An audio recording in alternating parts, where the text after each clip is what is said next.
ज्ञानस्य ज्ञानाञ्जनशलाकया चक्षुरुन्मिलितं तस्मै श्रीगुरवे नमः।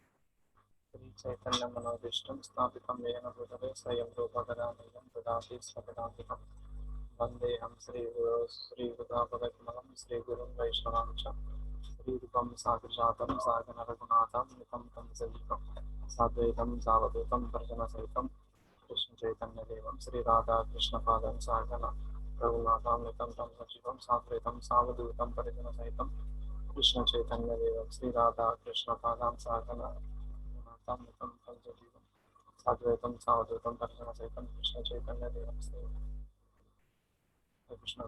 राधाकृष्णपादां साधना तस्मै शाखं काञ्चन नमो विष्णुपदाय कृष्णकृष्णाय कृष्णाय श्रीमतिभक्तिवे गोस्वामी कृष्णकरुणासिंह गौरभंगजयपदे गोदक्षिणमूर्तिगणेश राधाकान्त नमस्कृत्य राधे वृंदावनेश्वरी कृष्णकांतदेव कलमप्रिय जय श्री कृष्ण चैतन्य प्रभु नित्यानंद श्री अद्वैत वेदांत श्रीवासादि गौरभक्तगण हरे Krishna Krishna Krishna Hare Hare Hare Ram Ram Ram Hare Hare.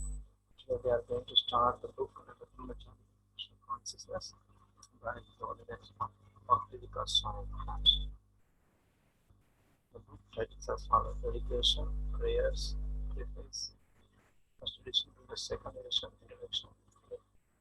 There are almost um, chapters, 50 chapters are there. So let us read one chapter. The meaning of Brahmacharya.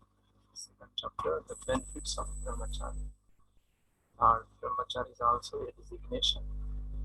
Fourth, Adirasa. Fifth, Monday, self-desire. Sixth, sex, the cause of all men.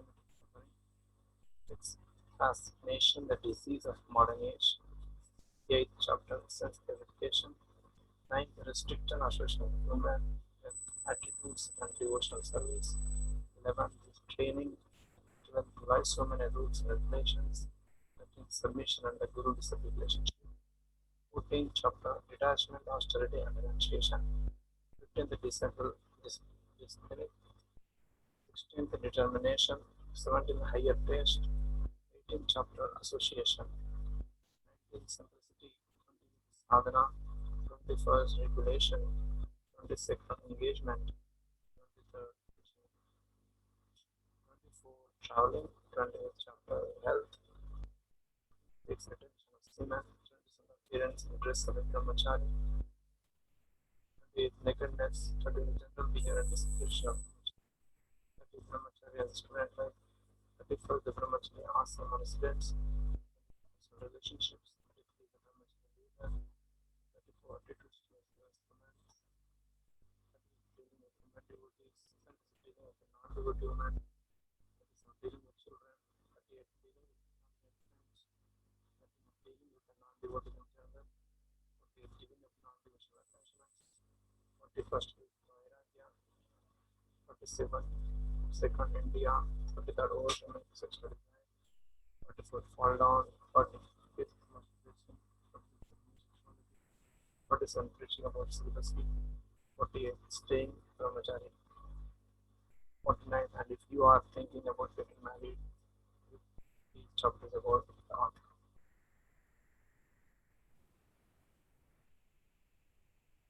So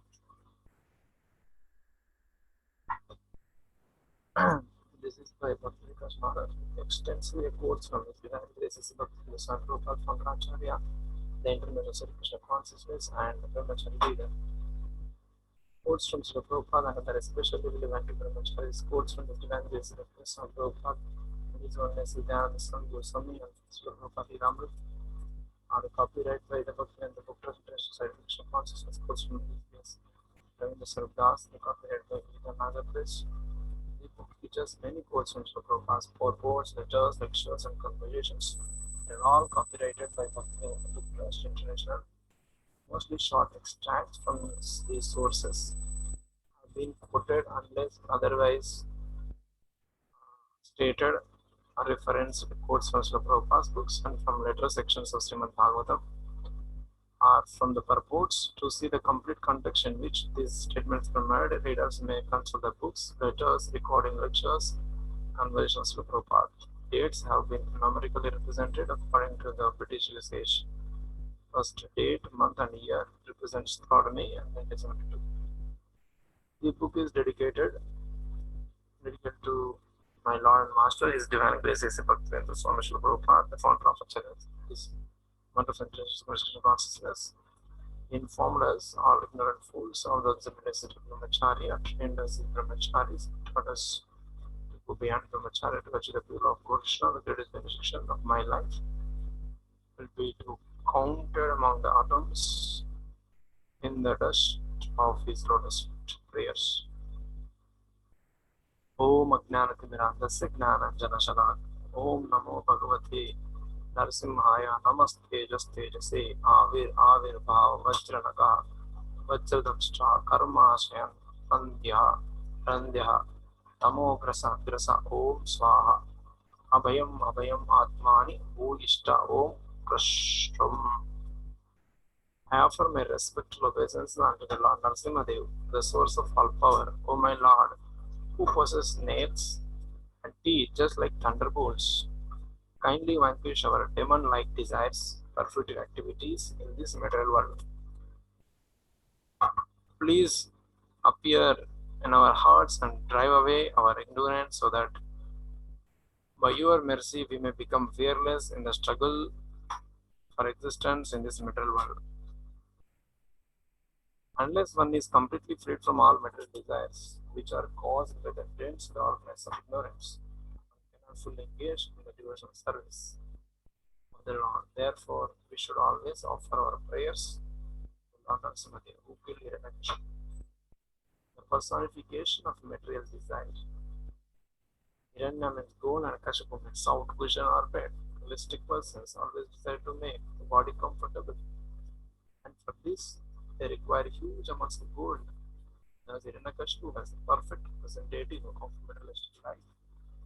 Thus, therefore, the cause of great disturbances, the topmost devotee Prahlad Maharaj, until Lord Narasimhadev killed him. Any devotee aspiring to be free from material desires should offer his respectful prayers to Narasimhadev as Prahlad Maharaj did in this verse. 5th chapter 18, 5th canto 18, chapter 58. यदि दासहि मे कामान् भारं स्तं वरदर्शभा कामानां मृदि असंरोहं भवतस्तु वृणेवरम्.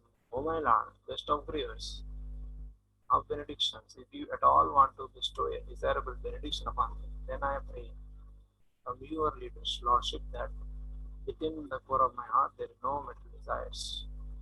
This is text from 7:10. A preface to the first edition. In the late 60s and 70s, upon order of his spiritual master, the illustrations and poor preacher, Divine Graces Bhakti Swami Srila Prabhupada brought the science of Krishna consciousness to the Western world. At the time, most of the world was experiencing an increasing degradation and departure from religious and moral principles. However, the Prabhupada gradually introduced a lifestyle, hitherto unknown, but to a few devoted souls in India. The Vedic culture of austerity for the goal of self-realization. Principles of Brahmacharya formed an important part of this culture. Purified and enlivened by following the teachings and practice of Bhakti Yoga, and authoritatively presented by Srila Prabhupada. Hundreds of bright-faced young women and men and women appeared on the streets of towns and villages throughout the world, taking up Srila Prabhupada's mission to fulfill the prediction of Lord Chaitanya to spread the holy name of Krishna to every corner of the globe. During those years of expansion of Krishna consciousness, movement of the banner of ISKCON. The reasoning principle of practicing of Brahmacharya we often taught and heard around the increasing number of temples in Asma society. The devotees become stronger in following the principles of Brahmacharya under the exemplary guidance of founder Acharya of ISKCON, Srila Prabhupada. There are numerous instructions about Brahmacharya contained in the large body of lectures.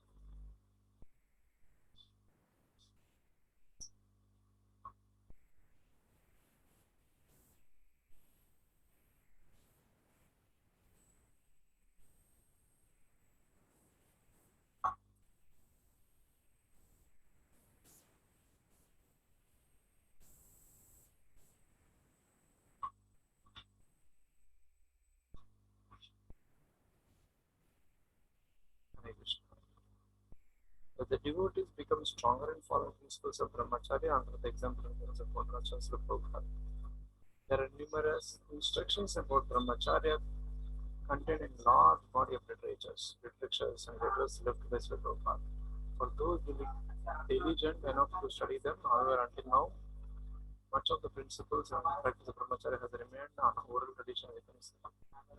But human life and many memories are short, and many of the young students are now entered other ashramas and other spheres of activity. Noted that the purity and momentum of Krishna consciousness, the movement not be diminished. With the passing of time, many people feel that this important aspect of Krishna consciousness should remain easily and frequently accessible to the present and future generation of devotees in all ashrams and status. Therefore, it is timely that His Holiness Bhaktivedanta Swami has the good wishes of many of his godbrother friends and friendship diligently prepared this compendium of the principles and practices of Krishna. Because my respected as a staunch practitioner of his spiritual practices, therefore the devotees of Krishna in India, Bangladesh, Southeast Asia, where he has dedicated so many years of his life to traveling and practicing preaching on behalf of Srila Prabhupada.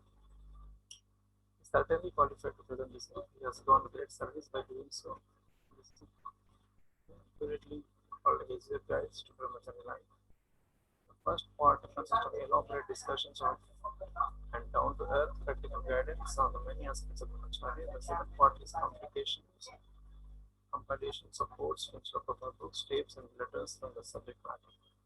The importance of this matter should not be underestimated.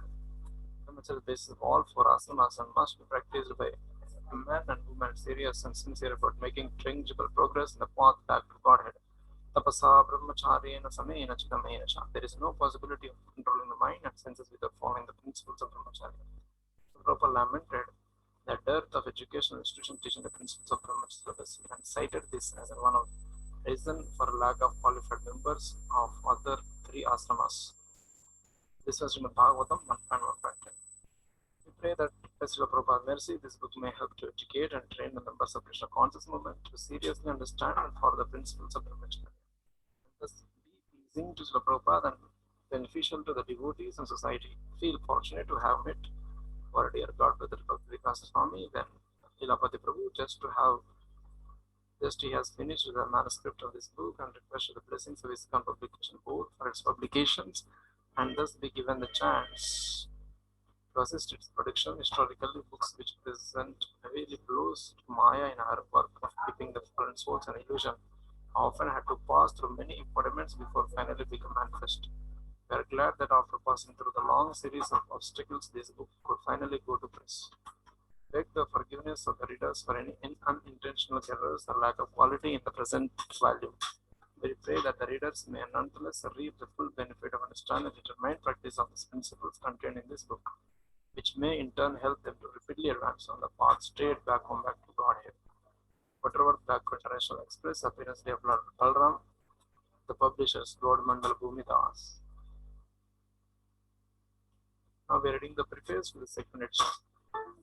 It has been 11 years since the first edition of this book came out. Subsequently, it has been reprinted 3 times in English and also in Russia, Korean, Italian, Indonesian, Portuguese, with total about 10,000 copies in one print. Although there are not 10,000 brahmacharis in our movement, and devotees from all ashramas have expressed appreciation for this book, and it continues to be in demand.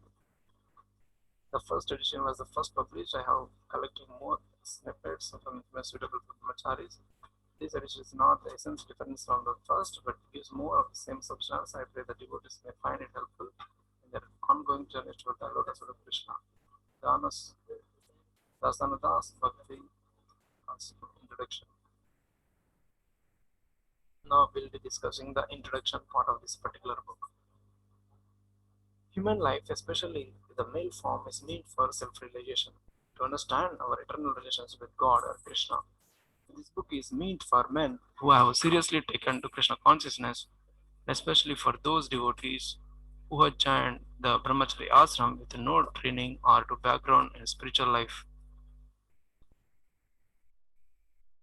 Here it is mentioned the meaning of Brahmachari as follows, that the life of celibacy. Unfortunately, the very concept of such a lifestyle is still incomprehensible to the vast majority of human society, especially in the Western countries. Indeed, even though the rudiments of Krishna conscious philosophy, service to God, simple living, high thinking, and so on, will be explained to open-minded persons, the principles of celibacy and austerity remain an anathema to most. Some even consider celibacy to be a dangerous fanaticism, or at least just something unnatural and strange. This book will definitely not be understandable to or appreciated by, nor it is meant for the common man. In Krishna consciousness, we stand apart from the general masses. For all their liberality and free sex, their society is a mess or hell. We have taken the decision to walk on different path. We cannot compromise our principles to satisfy misguided persons who have no idea that there is a goal of life, let alone how to attain it. Our goal is Krishna, and we are prepared to do whatever is necessary to attain him. Why should we descend into the stool pit of material enjoyment? Brahmacharya is the training whereby developing knowledge of detachment, vairagya and vidya, one becomes immune from the pushing of the senses, enjoying life in Krishna consciousness and renunciation. One prepares himself to enter into the kingdom of God. It is not expected that all brahmacharis will remain so without ever marrying. Brahmachari period is traditionally a preparation for what will follow. For most, the means grows the life and beyond. Certainly, if a brahmachari is determined and strong, then there is no reason why he cannot remain unmarried throughout his life. Indeed, some fortunate few will succeed in remaining celibacy throughout their entire life. So the Vedic system prescribes 4 ashramas. It is understood that most brahmachari will eventually marry. At once, initially training in Krishna consciousness is most important. We must give newly recruited devotees a vision of lifelong commitment to Krishna consciousness, whatever their external situation may be. So, this particular brahmachari in Krishna consciousness should not just mean wearing a saffron cloth for a while before getting married.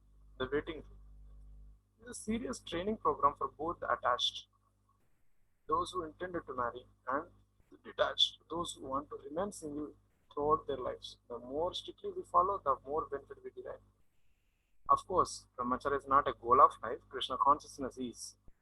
Not simply by accepting brahmacharya will one become pure devotee of Krishna. Indeed, many already married couple takes to Krishna consciousness and make steady in advancement without ever having had brahmacharya training. However, if one is offered the opportunity for brahmacharya training, he should eagerly accept it, as it is the best possible start on the long ascent to Vaikuntha. Training and personal guidance are essential, especially for new and inexperienced devotees. Hence, this book is not intended as, nor could it possibly be, a substitute of personalized supervision. It can only be auxiliary to such tutelage. Many classes of devotees may benefit from this book. Gurukula students and teachers will find value herein. But despite the boys' Gurukula education, the present social atmosphere is such that upon attaining puberty, sex desire may well hit him like the inrushing waves of the sea. How then will you cope? This book will help you.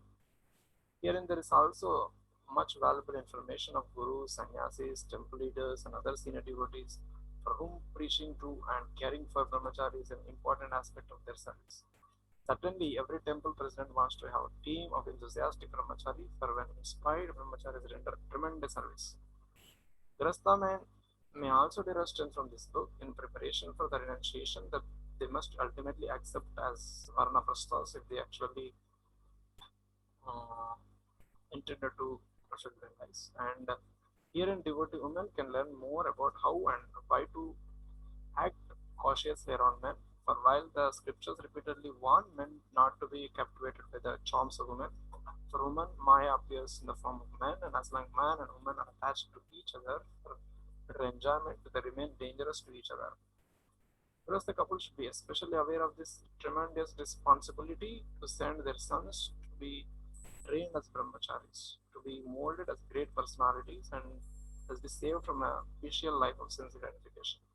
Therefore, this book should be read by all classes of devotees. For every genuine devotee must be a brahmachari, that is, a self-controlled celibate. Indeed, in many instances within this book, the word devotee could substitute for a word brahmachari. Of course, simply to read this book and say Jai will not be good enough for its call to practical action, although many of the precepts discussed herein are already part of daily life in our ISKCON centers throughout the world. Nevertheless, to enliven our brahmacharis and to create a strong, healthy mood of brahmacharya, constant, sustained input from older devotees is required. Therefore, I am hopeful that this book will inspire many senior devotees to start take a more personal interest in the junior men, thus replenishing their own spiritual lives and those of the entire movement. I don't claim to be a perfect brahmachari. Writing about high standards so is often easier than strictly following them. But Sri Chaitanya Mahaprabhu wanted to maintain the high standard. So we should know what that standard is and seriously endeavor to follow it. If we keep the highest standards, sincere people will be impressed by our seriousness. And if we do not keep high standards, then what is the meaning of our being devotee? This book is there for me to give an indication of the ideal standard. Obviously, there will be discrepancies in various circumstances and individuals, and it will not always be possible for everyone to attain to the highest level. Those who are on Saragrahi, Vaishnavas, realistics, will accept the essence of the instructions here and intelligently operate in their lives, wherein situation they are in. In this book, I have avoided the complex discussions of Varnasrama Dharma, which is now focus of attention and concern for the intellectuals in our society. I have simply tried to present practical advices that brahmachari may apply in their life. No doubt, some will dismiss it as fanaticism, but without one pointed determination, has anyone ever achieved anything great? To conquer sex desire is no small achievement. Indeed, it is the greatest accomplishment attained in the material world. A wishy-washy, off-hearted attempt will only lead to frustration. Without being fully dedicated, one being fully successful. So this book is especially meant to help the many sincere devout young men who chant ISKCON. But it should also be relevant and of interest to all devotees serious about improving their spiritual lives. It will hopefully also be appreciated by those brahmacharis who have been in Krishna consciousness for some time, who have a basic understanding of this movement and philosophy, yet would appreciate guidance on how best to make the further spiritual advancement. And some sections of this book are directed more toward Bhakti leaders, temple presidents, and other senior devotees. There may be ample practical advice herein, plus several sections which philosophically analyze the face so-called sexual happiness. I am known for giving strong advice, and although some devotees reject it as impractical, others appreciate it, apply it in their life, and this benefit. My guidance is especially made for devotees who are serious about advancing consciousness and are willing to make the sacrifices required to do so. Persons desiring instruction for the compromised style of Krishna consciousness may find it elsewhere. My books are not meant for them. I have taken up this task also for my much needed self purification. Those who know me that I am still trying to come to the level of a real devotee, despite lacking full realizations, I have made many forceful attempts. I hope this will not be considered hypocritical. Desiring the mercy of all Vaishnavas, US service of Prabhupada, as Bhakti Vikas Maharaj, Bhakti Vikas Maharaj. So now we'll start with the chapter meaning of brahmacharya. Basically, brahmacharya means celibacy. Karmana manasa vacha sarva vastu sarvada sarvatra maituna tyago brahmacharyam prachukshate.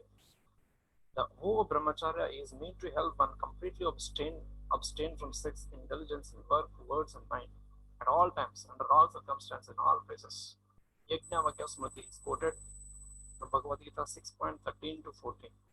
There are 8 aspects of brahmacharya as prescribed in Sridhara Swami's commentary in Srimad Bhagavatam 6.1.12. Smaranam Kirtanam Keli Prekshanam Guhyavasanam Sankalpo Adhyavasayascha Kriya Nivrittirevacha. One should not first think about women, second, speak about sex life, or dally with women, fourth,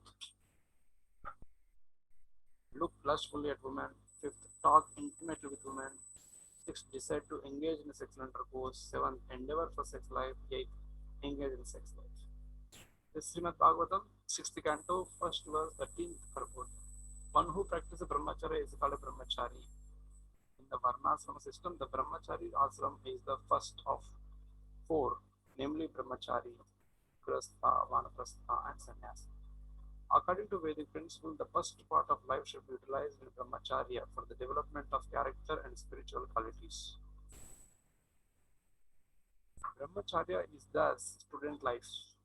It was traditionally rigorous, disciplined, and austere.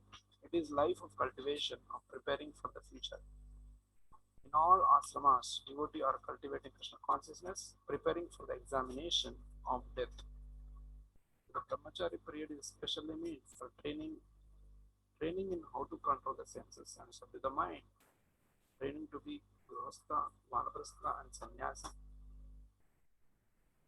This training is by submission to serve to and friendship to the Guru. In terms of varnas and the principles, the highest standard of brahmacharya means the vow not to marry but to observe strict celibacy throughout life. It is called Brihadvrata, great vow, or Naishtika brahmacharya. Naishtika brahmacharya refers to one who never weighs his sin. The word Mahavrata Dhara indicates the brahmachari who has never fallen down. These are from Srimad Bhagavatam, 6th canto, 17th chapter, 8th verse. In Indian society, brahmacharya has often been considered a set of restrictions aimed at upholding good health and moral principles, with the ultimate purpose of enjoying civilized sense gratification. Brahmacharya in Krishna consciousness, however, operates on the dynamic principles of knowledge and initiation, fully engaged in the service of God. Srila Prabhupada. One practicing brahmacharya should be completely engaged in the service of the Lord and should not in any way associate with men. This is Srimad Bhagavatam, 4th canto, 28th chapter, 3rd verse. According to the definition of brahmacharya given in Srimad Bhagavatam 7:12, an unmarried person who does not live in the Guru's ashram, who has not submitted himself to the rigid life of surrender, and is not directly and exclusively engaged in the service of his Guru, cannot properly claim to be brahmachari. Again, in Srimad Bhagavatam 7th canto, 12th chapter, 1st verse. An unmarried person who does not live in the Guru's ashram, who does not submit himself to the rigid life of surrender, and not directly and exclusively engaged in the service of Guru, cannot proclaim the brahmachari. The broader meaning of brahmachari is brahmachari, brahmachari, to act on the spiritual platform. Now going to the next chapter, which is telling about the benefits of brahmacharya. Ayus tejo balam viryam prajnastirshi yasastata punyata satpriyatam cha vardate brahmacharya. By the practice of brahmacharya, longevity, luster, strength, vigor, knowledge, beauty, fame, piety, and devotion to truth increases. Cited from Practice of Brahmacharya by Shivananda Swami, original source unknown. Practice of brahmacharya gives good health, inner strength, peace of mind, fortitude, and long life. It helps to conserve physical and mental energy. It augments memory, willpower, clear thinking, power of concentration, and ability to grasp philosophical subject. It restores physical strength, vigor, validity, courage, boldness, and strength of character. To one who practices brahmacharya, divine knowledge comes as if naturally. His words convey meaning and authority and leave an impression on the hearers. Conversely, those who do not practice brahmacharya must always remain in illusion. So Prabhupada states. Brahmacharya is very, very essential. When one becomes distrustful sex life, that is the beginning of spiritual life. Without becoming brahmacharya, nobody can understand spiritual life. Airport reception. Going to the next chapter, titled with brahmacharya is also a designation. Chaitanya Mahaprabhu declared, I am not a Brahmana, Kshatriya, Vaishya, Shudra. I am not a brahmachari, grihastha, vanaprastha, or sannyasi. I identify myself only as a servant of Krishna, the maintainer of the gopis. This is Chaitanya Charitamrita Madhya Leela 13.80. The goal of life is not to be a brahmachari, nor a grihastha, nor even sannyasi. It is to be pure devotee of Krishna. Srila Prabhupada often quoted from Narada Pancharatra, Sarvopadi Vinirmuktam तत्परेत्वेन निर्मलं ऋषिकेन ऋषिकेशसेवनं भक्तिरुच्यते. Here, pure devotional service means being freed from all material designations. Brahmacharya is also designation. If we put too much emphasis on making distinction between varnas and ashrams, especially among devotees, we are in the bodily concept of life. For one cannot realize absolute truth simply by observing celibacy. This is from Srimad Bhagavatam, 5th canto, 12th chapter, 12th verse. Yeah, there are Mayavadis, sannyasis follow difficult rules and regulations far more strictly than most devotees could even dream of. But they are not dear to Krishna. Chaitanya Mahaprabhu would give respect even to Mayavadi sannyasis as well as the social etiquettes, but he associated only with devotees. When he visited Varanasi, Mahaprabhu avoided the numerous Mayavadi sannyasis and chose to live among the Grihastha devotees instead. Kapil Misra, Chandrasekhar, a Shudra by caste, and Maharashtrian Brahmana. The Mayavadi sannyasis were astonished at this and criticized the Lord. Only after he had converted them into Vaishnavism was the Lord pleased to sit among them and take sadhana. For this you can see Chaitanya Charitamrita Adilila 7th chapter and Madhya Lila chapter 25. In considering the devotee's spiritual advancement, Chaitanya Mahaprabhu never considered his external situation. Of his 3.5 intimate associates, 2, Ramananda Rai and Shiki Mahati, were householders. Of Madhavi Devi was old woman, and one Sarup Damodar was a renunciant who had not even bothered to accept all external formalities of sannyas. Many of Lord Chaitanya's leading devotees were householders and some were rejected from society. Indeed, Lord Chaitanya placed Haridas Thakur, who was born in a Muslim family, to be Acharya of the Hunya, just to demonstrate that spiritual advancement is not dependent on being respectable according to Varna and Ashrama considerations. So, we should not be overly concerned with externals. I am a brahmachari, I am a sannyasi. All servant of Krishna. Jivera Sarubhai, Krishnera Nityadas. The constitutional position of the living entity is an eternal servant of Krishna. This is Chaitanya Madhyalila 3.108. Relative advancement of Vaishnava is understood only by the quality of his devotion to Krishna. Varna and Ashrama don't matter. Still, in our present position, brahmacharya must be emphasized as an essential part of the means to our end of attaining Lord Krishna. In our present neophyte position, unless we make a rigid program to control our senses, there will never be any possibility of advancement at higher levels. A human being is meant to be trained according to the certain principles to revive his original knowledge. Such methodological life is described as tapasya. One can gradually be elevated to the standard of real knowledge or Krishna consciousness by practicing austerity and celibacy, brahmacharya, by controlling the mind, by controlling the senses, by giving up one's possessions in charity, by being avoidedly truthful, by keeping clean, and by practicing yogasanas. Unless one is master of his senses, he should not be called a Goswami, but Goda, servant of the senses, following in the footsteps of the 6 Goswamis of Vrindavan. All Swamis, Goswamis should fully engage in the transcendental loving service of the Lord. As opposed to this, the Godasas engage in the service of the senses or in the service of the material world. They have no other engagement. Prahlad Maharaj has further described the Godasas as Andhanta Go, which refers to one whose senses are not controlled. Andhanta Go cannot become a servant of Krishna. This is the next of instruction, Krishna Parvan. Go to the next chapter, titled with Adi Rasa. So here one understand sex is so overwhelmingly present in the material world that the question must arise, where has this sex desire come from? The answer is that this sex originates from God, Krishna, in the spiritual world. Krishna and his consorts are spontaneously attracted to each other and engage in pastimes of love together. This is called Adirasa, the original and real sex desire. The supermode flash from spiritual exchange. This Adirasa is free from all material contamination and is as different to mundane sex attraction as a gold as to iron. This is from Srimad Bhagavatam, 5th canto, 25th verse, 25th chapter, 5th verse. Devotees who are without a trace of any mundane desire and who are situated on the highest platform of spiritual understanding such as Sukadev Goswami, Rup Goswami, and Ramananda Rai, have appreciated and glorified this Adirasa. Indeed, Krishna himself accepted the form of Lord Chaitanya, adopting the mode of Srimati Radharani, just to taste the full of sweetness of this Adirasa.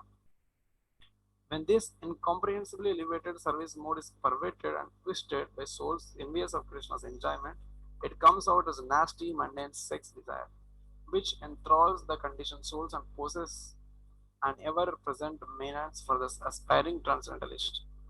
Why is it that the jnanis and yogis under great austerities, strenuously endeavoring to overcome material desires, but still can only make slow advancement over many lifetimes? Why is it that neophyte devotee, despite chanting and praying to God, are still prone to fall down at any time? It is because of sex desire. The perverted expression of Adirasa known as mundane sex desire is the main obstacle to spiritual progress. And the next title is entitled with mundane sex desires. The conditioned soul in the material world is in a state of madness. Nunam pramat kurute vikarmaha. This is from Srimad Bhagavatam, 5th canto, 5th chapter, text number 4. Forgetting his eternal and blissful relationship with Krishna, he is suffering life after life, being kicked and spat upon by Maya. But he is smiling, taking it as enjoyment. Why? Because he is charmed by the glitters of false happiness, beginning with sex pleasure. If there is the main symptom of insanity exhibited by conditioned soul. Such foolish beings are always intrigued and charmed by this opposite sex. With the one set of puberty, male youth, especially those who are not been trained otherwise, because overwhelmed by this particular sexual desire, they take every opportunity to mingle with and enter into relationship with the opposite sex. Although they get limited opportunity to do so, their consciousness is always saturated with the thoughts of touching the bodies of the opposite sex, seeing their naked forms, and engage in sexual intercourses. They say love, but they have only lust.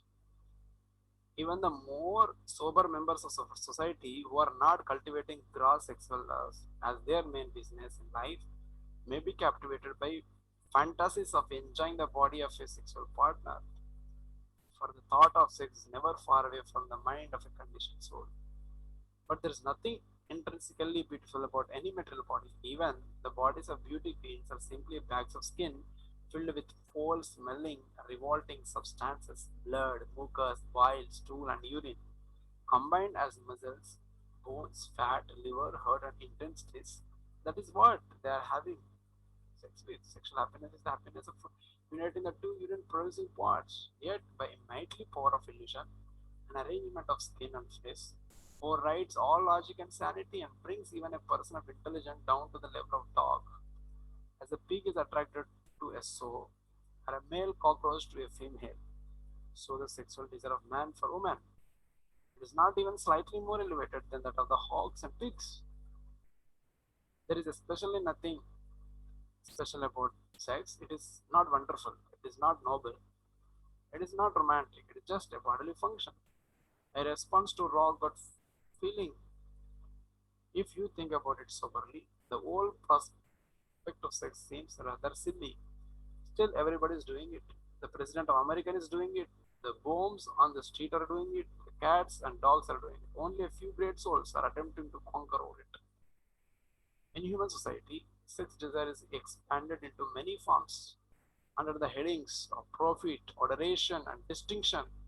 Uh, all the trappings of so-called civilization, society, friendship, love, house, cars, clothes, position, power, prestige, money, and so on, are simply for facilitating the expanding this animal instinct called sex desire. But despite its external glamour, unless human society seeks our real beauty, which is Krishna, then it has to advance. It is not advanced any more than the pigs or any other animals. And despite all their emphasis on it, still, as survey shows, many karmis are actually bored at the time of sex. Then why don't they give it up and take to Krishna consciousness, the real nectar of life? Because they know nothing better, don't want to change, and are hoping against a hope that sex will make them happy.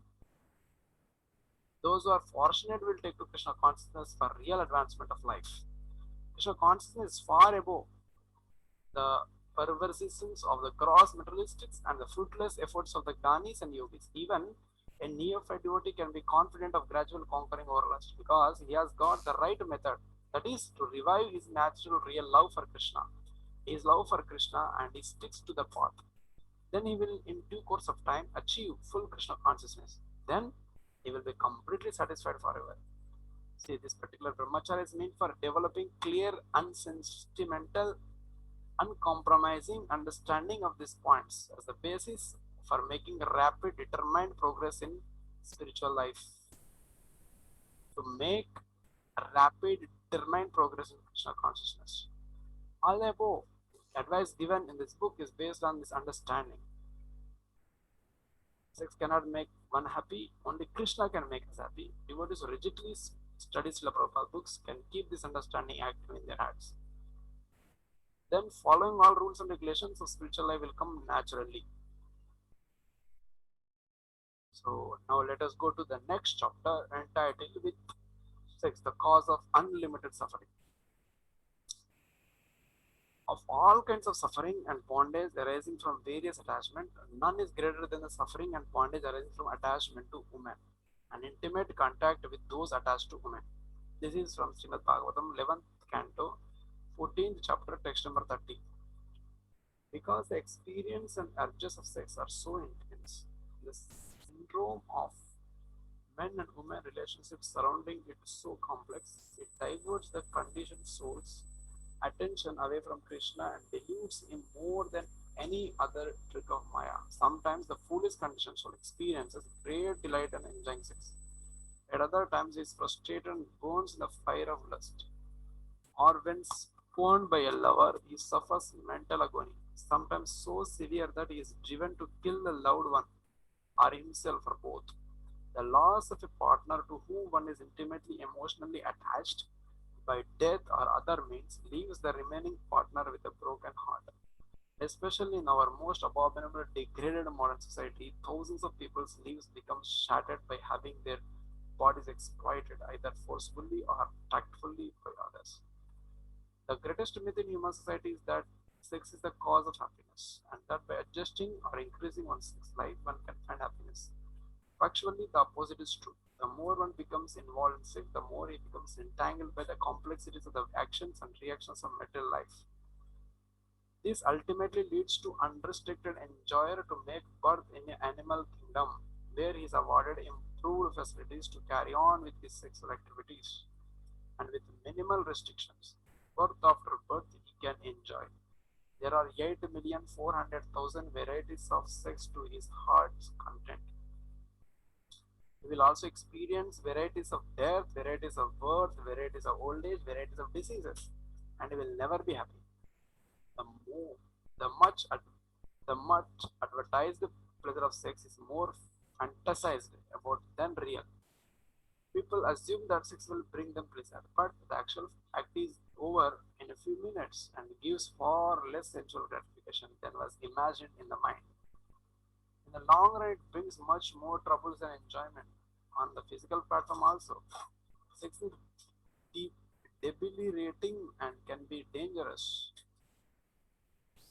Sexual enjoyers forget that the body, which is the vehicle of sexual pleasure, is also the vehicle of pain, disease, and death. Endless love, Ravindra Sarvdas. It takes the essence of 60 drops of blood to make one drop of semen. Furthermore, much subtle life energy, prana, is lost in sex life. Rapid breathing during sex also shortens one's life. For the number of breaths a person will have in his lifetime is fixed at birth. Therefore, yogis practice breath restraint to prolong their lives. Then there is a danger of sexually transmitted diseases which are extremely painful and nasty. Furthermore, to the extent that a person becomes interested in sex, that much he loses all good qualities. For them, lust develops all other bad qualities such as greed, personal ambition, hatred, and cruelty. So Prabhupada says, sex life is the background of material existence. Demons are very fond of this sex life. The more one is freed from the desire for sex, the more is promoted to the level of demigods. The more one is inclined to enjoy sex life, the more is degraded to the level of demoniac life. So this is the purport from Srila Prabhupada, Srimad Bhagavatam, 3rd canto, 20th chapter, verse number 23rd.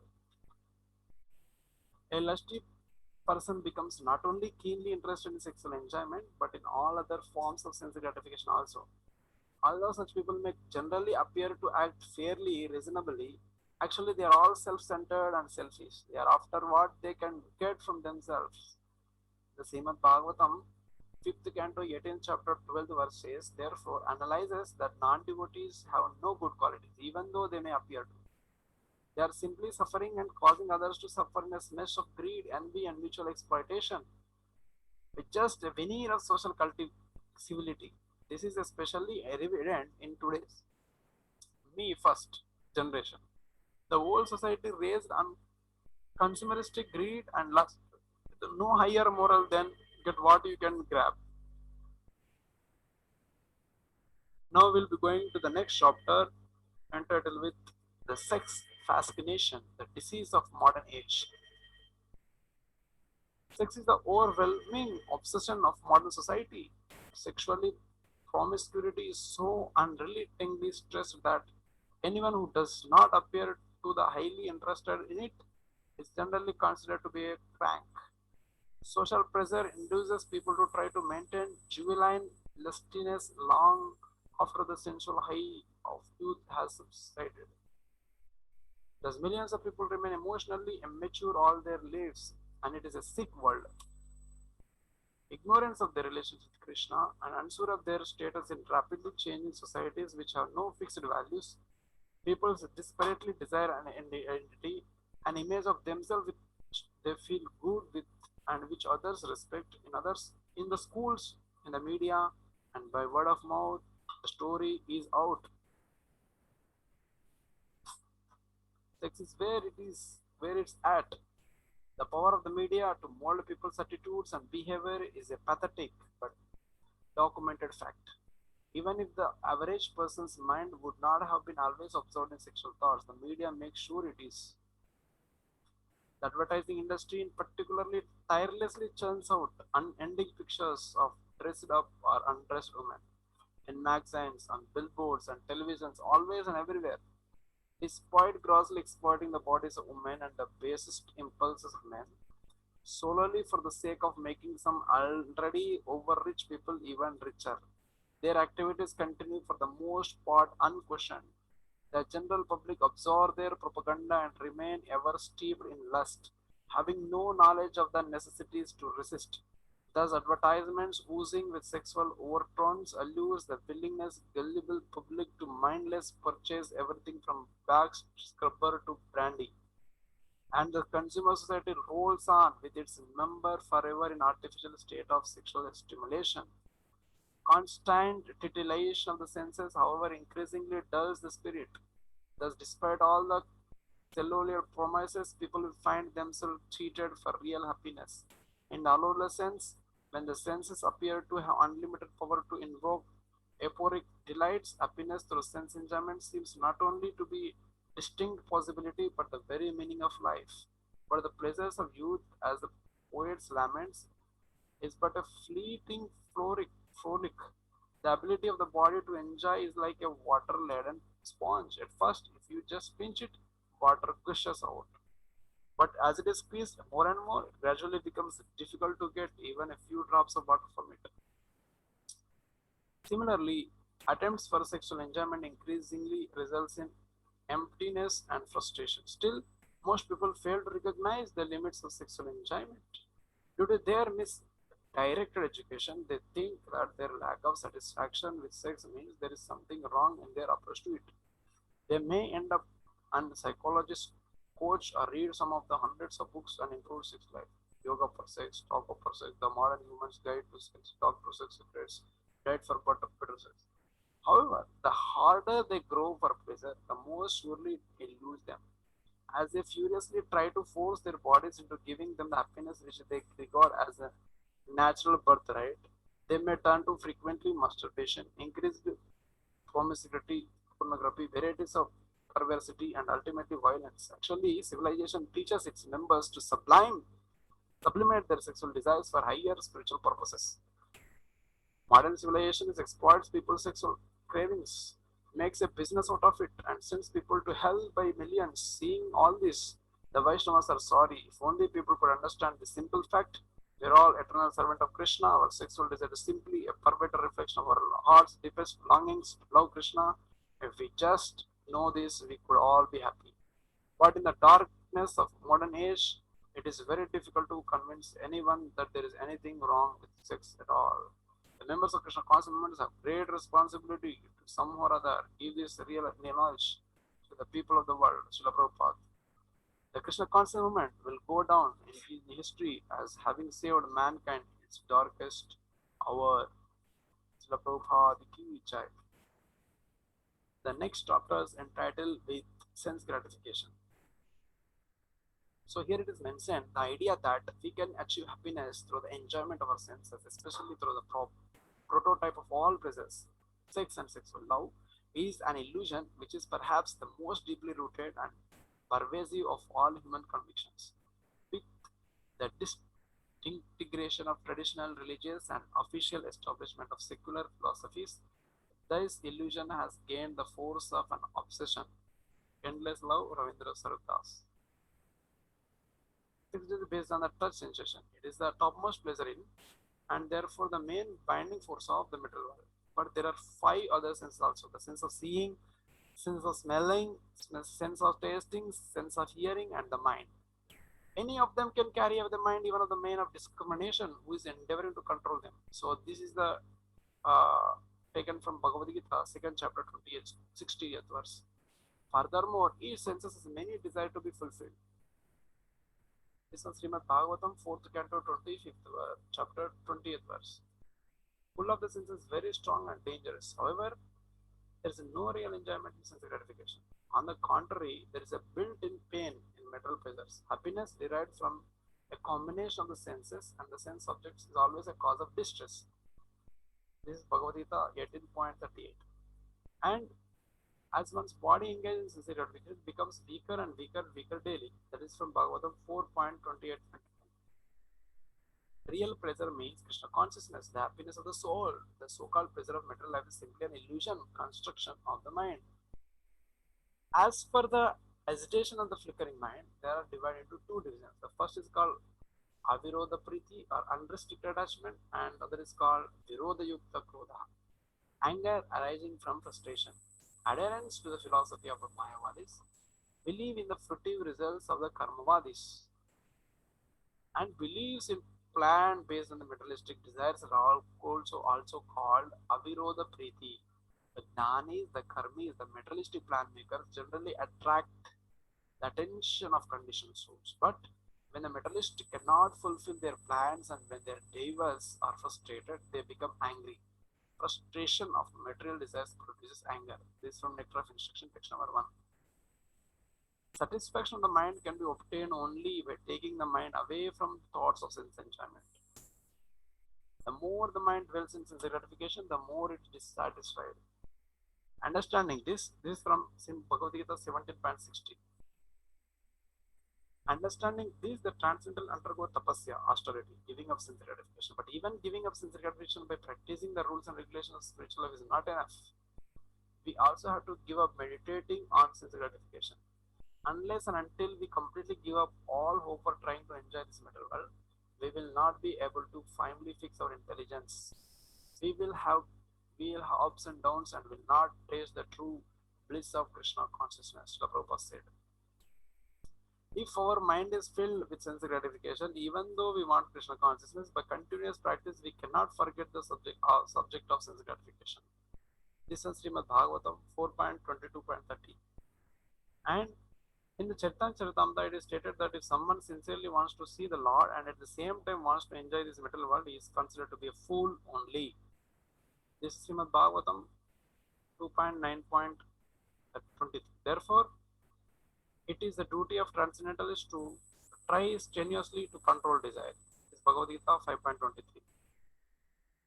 Now coming to the next chapter, which is entitled with restricting association with women.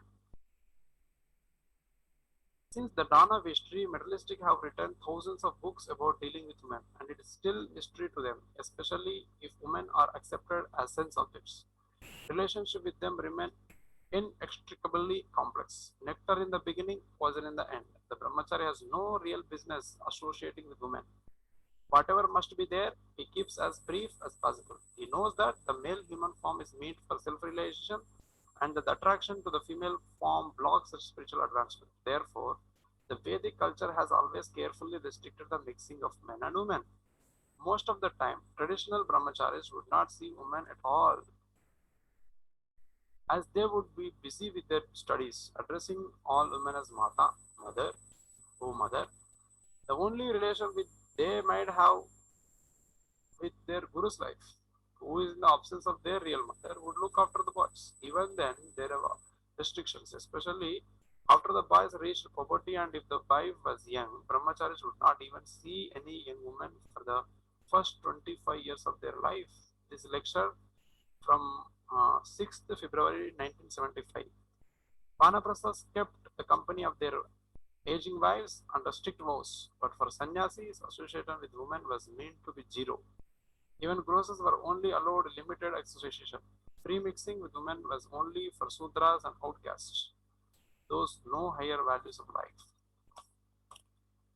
For those interested in spiritual advancement, association with women must be restricted to the minimum.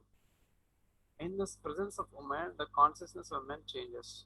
Even if several serious brahmacharis are present in a room, a chaste devotee woman enters for some reason, the mentality of the men consciously or unconsciously will change.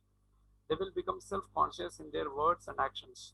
So, even having philosophically accepted that we are all spirit souls and even we want to be liberal and forget the formalities and relate to men on a person-to-person basis, the Shastra forbids us to do so. As long as a living entity is not completely self-realized, as long as it is not independent of the misconception of identity with the body, which is nothing but a reflection of the original body and senses, it cannot be relieved of the conception of duality, which is epitomized by the duality between men and women. Thus, there is every chance that he will fall down because his intelligence is fueled. This is from Srimad Bhagavatam, 7th Canto, 12th chapter, text number 10. In the purport to this verse, Prabhupada elaborates, one must realize perfectly that the living being is a spirit soul and is tasting various types of metal bodies. One may theoretically understand this, but when one has practical realization, then he becomes a Pandita, one who knows. Until that time, the duality continues.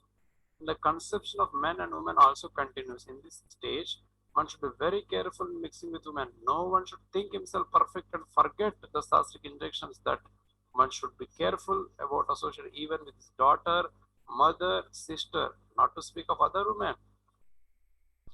In Krishna consciousness, men is good and woman is good, but in the conditional stage, the combination always dangerous. This is a room conversation in 31st 1976. Better to be careful than sorry. Even in the short history of ISKCON, we have seen many stalwart, sincere devotees, including sannyasis, fall down because of carelessness and complacency in dealing with men. In our Krishna conscious movement, it is advised that the sannyasis and brahmacharis keep strictly aloof from the association of women so that there will no chance of their falling down again as victims of lusty desires. This one Srimad Bhagavatam, 7th Canto, 15th chapter, 36th verse. The material world is so designed that unless one goes to the jungles or mountains, he must have some dealing with the opposite sex. In the modern world, there is no protection of brahmacharis. Man-woman relationships are quite free, which are the beginning of hellish life and quite unsuitable for spiritual progress. ISKCON brahmachari has to deal with women, both devotees and non-devotees, a lot more than traditional brahmachari did, and in less favorable circumstances, dealing with women should be formal, polite, and as little as possible. If some talk must be there, keep your distance, stand well apart, avoid eye contact, and finish the business as soon as possible. Never get into an argument with women. Strict brahmachari do not attend marriage ceremonies. Watch dramas with parts played by women. This is Srimad Bhagavatam, 3rd Canto, 24.20. See letter after play. 6:4 or see women dancing or hear their singing. Srimad Bhagavatam 6.18.41. The general principle to avoid intimate association must be strictly maintained. It is foolish to think that one can freely mix with opposite sex and remain uneducated. Even the great brahmachari Bhishma Dev expressed that he could not save himself if he were to associate with young girls. His lecture on 16th August 1973. Nor should brahmachari accept service from women. Even prasad service should be separated. It is especially dangerous for brahmachari to see and talk to the same woman repeatedly. Once a friendly relationship is established, the downfall of brahmacharya has begun. Remember, women are powerful. Caesar controlled a mighty empire, but Cleopatra controlled Caesar. Of course, having to speak with women or sometimes discuss something with them is unavoidable. But all possible, mold your life in such a way that you don't normally have to have any dealing with women. The tendency should be towards zero dealings.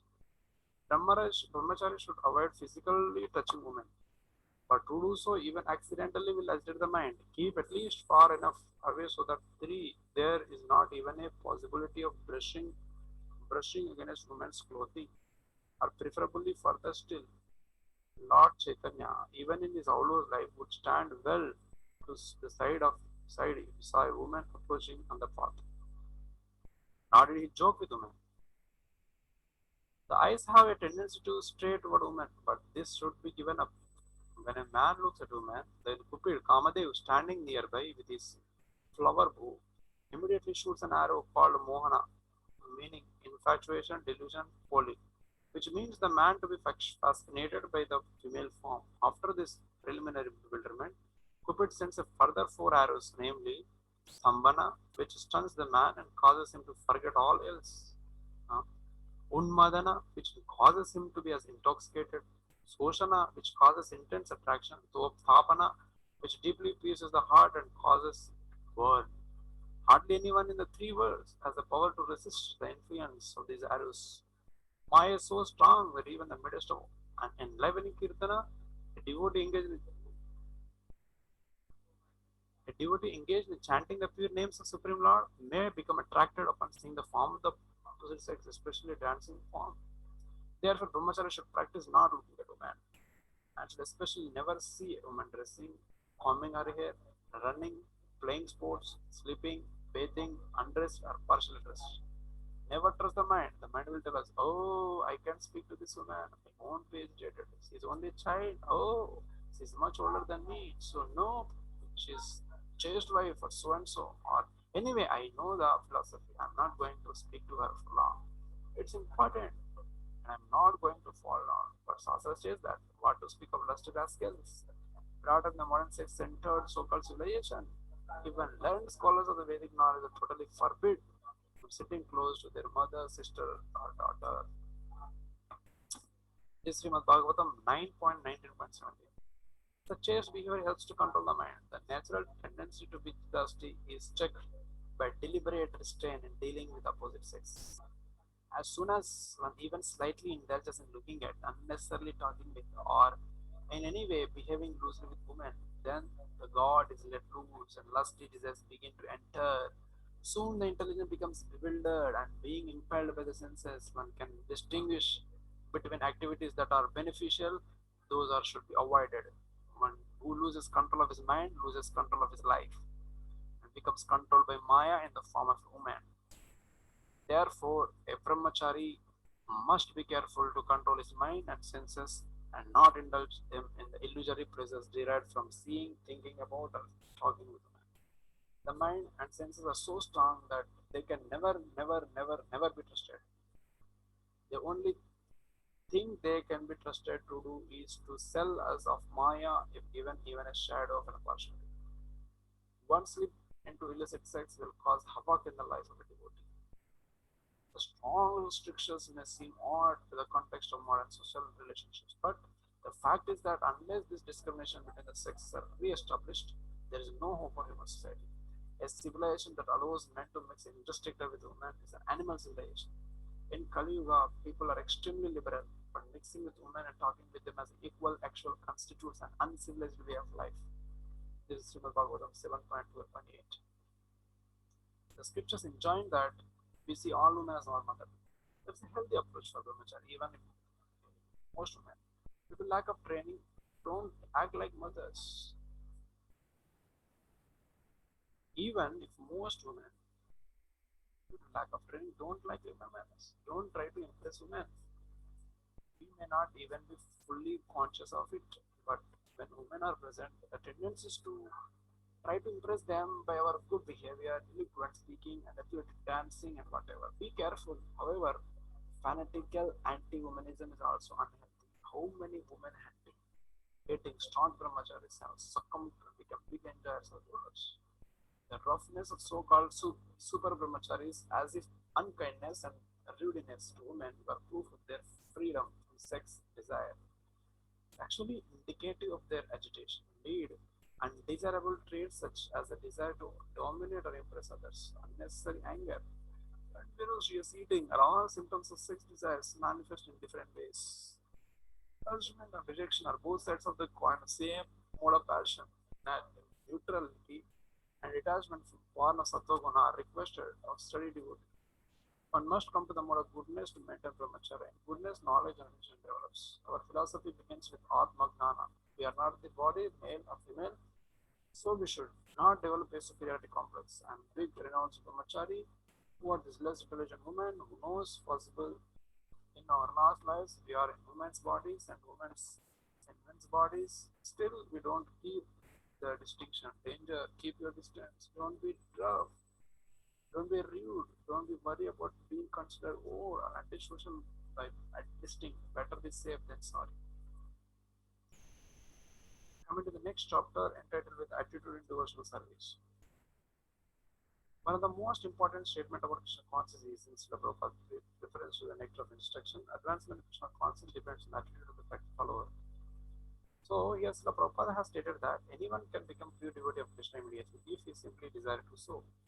Advancement devotional service means to purify our desires. And pure consciousness, pure devotional service means to fully absorb in serving Krishna without even the subtlest desire for any personal sense gratification. Only the most fortunate persons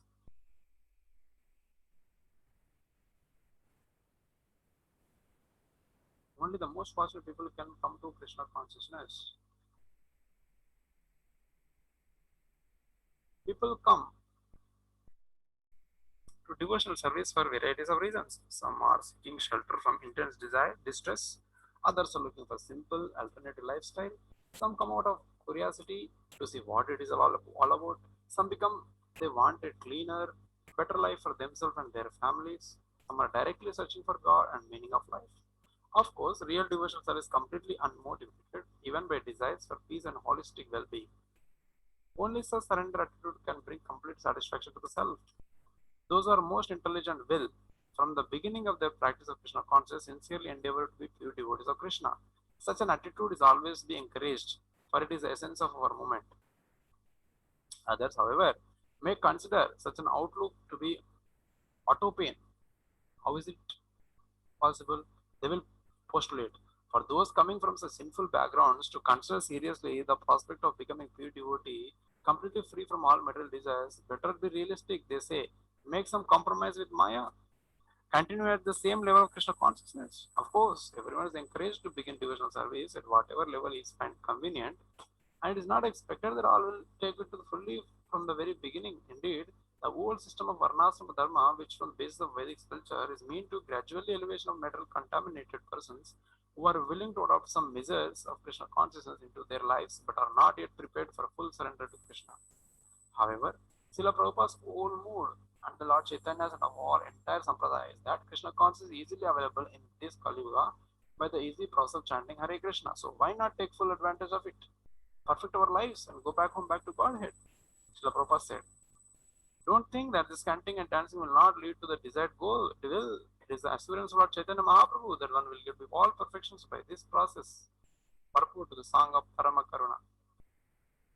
It is with this faith that brahmachari engages in devotional activities. True brahmachari strays for the mode of Ahetuki apratihata bhakti, constant engagement in devotional service without any personal motive. 1.2.6. They are always eager for service and do not expect any special facilities or return in respect in return. Such pure devotional service is ideal and essence of brahmachari life.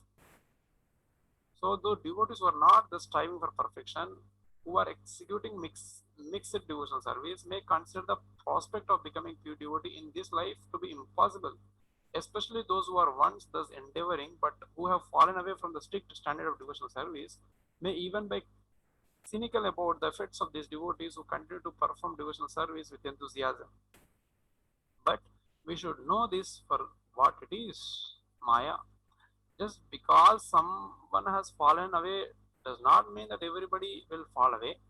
The process of Krishna consciousness is perfect. If anybody follows it with sincerity, and vigor, and refuses to leave the path under any circumstances, his success is guaranteed. If anybody leaves this moment, it is an fault of the process. It is not the fault of the process. It is a failure of the individual to surrender to it. We should be careful to avoid developing negative attitudes in our devotional life. After all, whatever difficulties the material energy throws at us, as undoubtedly will, to test our sincerity and fortitude, we always have cause for optimism because we are on the path back to Godhead, Srila Prabhupada says. As long as a person fully in cooperation with the wishes of the Lord, guided by the bona fide Brahmanas and Vaishnavas, and strictly following regulative principles, one has no cause for despondency. However, trying the circumstances of life, this is 1.9.2. So it is better to avoid the company of doubters and groaners and make our lifetime plans for serving Krishna within this moment. Why not? We have already come so far. We have turned our backs on materialistic values, shaved our heads, donned dhotish, tilak. So why not go the whole way and surrender fully to Krishna? At least we should try for that. Srila Prabhupada gives the example that if the student makes the effort to pass an exam in the top grade, he will at least get a passing grade. But if he simply aims for pass, he is likely to fail. His lecture in 17.171. So we should think, in this life I will end all association with the materialistic world forever. I will attain Krishna consciousness. Often young brahmachari, fresh from the grind of material life, are bursting with enthusiasm, but after some time they may lose that freshness. Srila Prabhupada noted that beginners in Krishna consciousness have the tendency to relax their efforts in a short time. But to advance spiritually, you must restrict these temptations and continuously increase your efforts and devotion. Srila Prabhupada Leelamrita, chapter number 19. Young brahmacharis are usually trained strictly in the beginning, but after being in the movement a few years, when they become a little mature in devotional service, the presence is often relaxed. The pressure is often short. It may be that no one is pushed them to surrender or to follow the temple programs diligently. At that time, the devotee's spiritual advancement will depend on as much greater extent on his own determination to apply himself to the process of Krishna consciousness. It is required that devotees become spiritually grown up, make a commitment to stay in this moment, and go on practicing Krishna consciousness no matter what, and always endeavor to become an advanced devotee. Without sincere endeavor in the devotional service, one cannot obtain love of Godhead. Chaitanya Charitamrita Madhya Leela 24.171. An easygoing life and attainment of perfection transcendental realization cannot go together. 2.9.24. Now the next chapter is going to discuss about the training part. To become free from material desires and fixed in Krishna consciousness, training under the guidance of an expert devotee is absolutely required.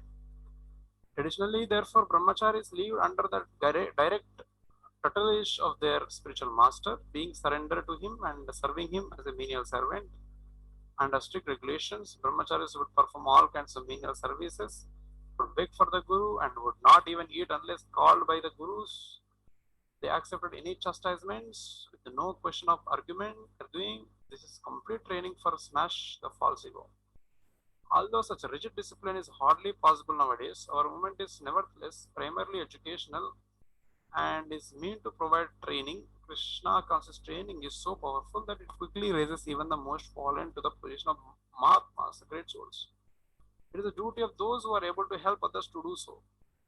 One who has spiritual knowledge, but out of the miserliness fails to impart to it others, is never blessed with the realization of it. and gradually he loses that knowledge altogether. Therefore, for our own good as well as for the good of others, we have to preach, teach, and train. Devotees are joining this wonderful Krishna conscious movement, eagerly hopeful for attaining Krishna's lotus feet. If senior devotees don't help them get fixed on the path, who will? However, training new men is not easy. It requires great tolerance, dedication, and humility. But whether or not temple has a formal bhakta program, the atmosphere of training and instructing must be there. Junior devotees should, as soon as possible, become qualified as competent preachers, able to give classes and present Krishna consciousness anywhere, anytime. This movement needs hundreds and thousands of convinced devotees to dedicate their lives for spreading the glories of Chaitanya Mahaprabhu. So when new recruits come, they will certainly need training. Srila Prabhupada was always training his disciples. Everything we know about Krishna consciousness and what about how to live as human beings, we know because Srila Prabhupada took the trouble to instruct us day after day, minute after minute. He trained his disciples so that they could train others. This is Guru Parampara, Srila Prabhupada said. What is the use of lectures unless you train them? These are room conversations and 24/7. If Krishna sees that we are serious to look after the devotees, then he will send us many more new recruits to expand his movement and more and more. All our temples should be dynamic centers. So the new people are coming all the time to discover the transcendental experience being important there.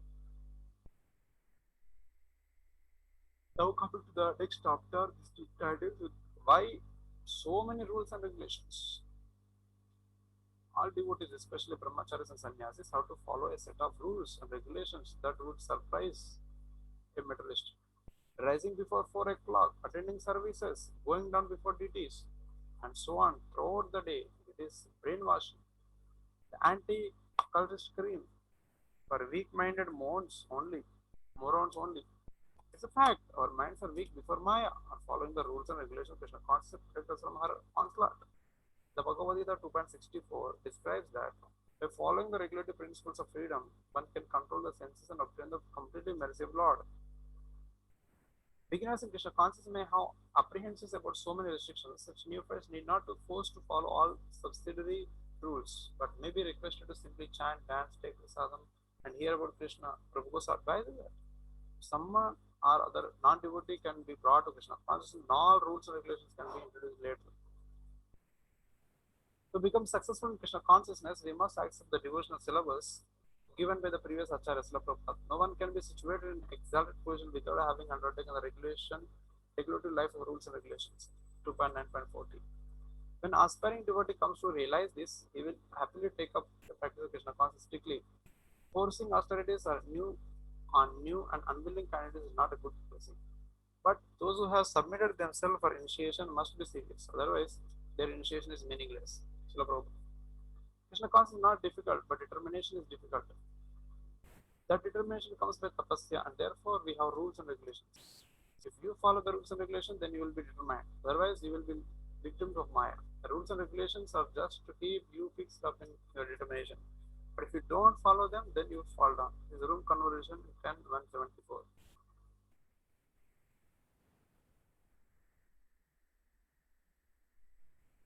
The next part is of submission and the guru discipline's relationship.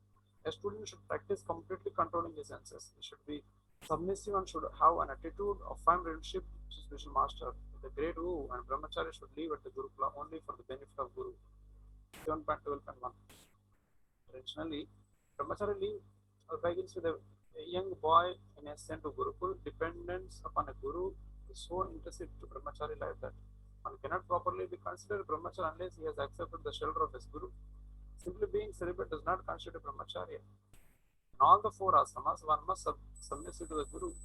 But submission is especially practiced by brahmacharis. The Vedic tradition, brahmacharis live with the guru and are subjected to constant discipline. This is training in surrender. By serving the guru, one learns the selfless service mood needed to approach Krishna. The business of brahmachari is to work hard to please his spiritual master. Such a service should be single-minded, without any thoughts of personal comfort or gain. A brahmachari means for one point at executing the orders of spiritual master, not doing whatever he likes, however he likes, whenever he likes. Brahmachari life means to serve the spiritual master as a menial servant. Whatever he asks, the Brahmachari will do. 12:60 there. The brahmachari is expected to be strongly attached to his guru. Before resting or resting, he offers his obeisances and praise to him. The guru is reciprocally constantly in the discharge of his duties. The guru is supposed to be accept service. On his personal behalf, he is not inclined to, but he accepts it for the disciple's spiritual benefit, not for his own material benefit. The guru has every right to ask any service of his disciples, especially brahmachari disciples. That he does not misuse this power is part of his qualification as a guru. And reciprocally, the guru delivers Krishna consciousness. He asks his brahmachari disciples to sacrifice and be austere, but he is most prepared to sacrifice. Yeah, the so-called guru who simply is comfortable at the expenses of his disciples sacrifices becomes a cheater. No matter what lofty words he may speak, one must be careful to accept advanced devotee as his guru, because he must submit to the desire of the guru. If the guru desires to cure, then disciple can easily make spiritual advancement. But if the guru's desire is materially tinged, may mislead his disciples. Now coming to the next chapter of detachment, austerity, and renunciation. All the living entities, we have accepted material bodies in this world. One who has been awarded this human form should not work hard day and night simply for sense gratification, which is available for dogs and hogs that eat stool.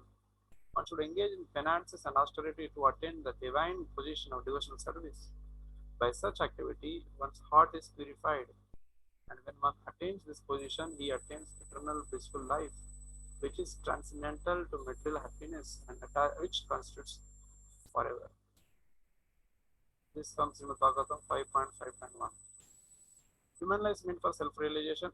Self-realizations can be developed only from the platform of detachment from everything material. Srila Prabhupada describes detachment as one of the characteristics of ecstatic love. The senses are always desiring sense enjoyment, but when a devotee develops a transcendental love for Krishna, his senses are no longer attracted by material desires. This state of mind is called detachment. There is a nice example of this detachment in connection with this character of King Bharata. The 5th canto, 14th chapter, verse number 43 of Srimad Bhagavatam is stated. Emperor Bharata was so attached by the beauty of the lotus feet of Krishna that even his youthful life he gave up all kinds of attachment to family, children, friends, kingdom, etc. As though they are untouchable stools. Emperor Bharata provides a typical example of detachment. He had everything enjoyable in this world. He left it. It means that detachment does not mean artificially keeping oneself aloof or apart from the allurements of attachment. Even in the presence of such allurements, if one can remain unattracted by material attachments, he is called detached. In the beginning, of course, a neophyte devotee must try to keep himself apart from all kinds of alluring attachments. But the real position of a mature devotee is that even in the presence of our allurements, he is not at all attracted. This is the actual criteria of detachment. Nectar of Devotion, chapter 18. To develop detachment, tapasya, that means austerity, and knowledge are necessary. Tapasya, denial of material activities. The first principle of spiritual life, 6.4.46. If we purify our existence by tapasya, we can also do wonderful things by the grace of Lord. Indeed, nothing is possible without tapasya. The more we engage in austerity, the more we become powerful by grace of Lord. 6.4.50. Tapasya means voluntarily austerity is performed for spiritual perfection. 3.12.4. No one can become an advanced devotee without developing detachment. And to develop detachment, training in austerity is required. Voluntarily, we have to accept things which may not be very comfortable for the body, but are conducive for self-realization. Thus, Smriti Sastras defines tapasya as complete control of the mind and senses for their complete concentration on one kind of activities. 6.1.15-14. In civilized human form of life, 3 asramas are mainly purely for tapasya. Only in the Grihastha ashram a little sense enjoyment is allowed. However, in Kali Yuga, people cannot perform severe austerities as we practice in bygone ages. Therefore, Lord Chaitanya has mercifully introduced this Hare Krishna Sankirtana movement, which is transcendentally pleasing from the very beginning. Indeed, in Kali Yuga, if one overly stresses austerity without taking to Sankirtana, his heart simply becomes hard and dry. like that of a Mayavadi. On the other hand, some sense gratification must be given up. One tries to enjoy transcendental bliss without the service mood, without discipline, and without giving up sense gratification. It becomes a sahajiya, an impostor devotee. Detachment is automatically acquired by performing devotional service. 1.2.7. So why are discipline and austerity necessary? The reason is that in the neophyte stage we are not fixed. Sometimes we feel like performing our devotional duties and sometimes we do not. But sadhana bhakti means that we must follow. For instance, we may not feel like raising for Mangalarati, but the stricture is that we must get up. In this way, the irrational mind is conquered. By submitting to the disciplinary process, we are forced to do what is good for us, even we don't feel like doing it. Uh, Advanced devotees are spontaneously fixed into devotional service and don't need to accept austerities or discipline, although they usually do so anyway. But the vast majority of us are below that level and should not foolishly think that we are free from Maya's attack. As soon as we think that we are safe, Maya will smash us. So, better to be strict as possible in performing devotional service. After all, austerity cannot be avoided. The karmis also have to undergo so many difficulties to maintain their standard of sense gratification. And the little austerity we do accept is insignificant compared to that of the transcendentalists in previous ages, or even compared to many sadhus in India today. So, if we find the austerities in devotional service difficult, we need not become disturbed. After all, the very the very meaning of austerity is difficult. Srila Prabhupada said, there is undoubtedly trouble in executing penance, but the trouble accepted in executing Bhakti Yoga is transcendental happiness from the very beginning, whereas the trouble of penance of that process is a self-realization, jnana, yana, dhyana, without any Vaikuntha.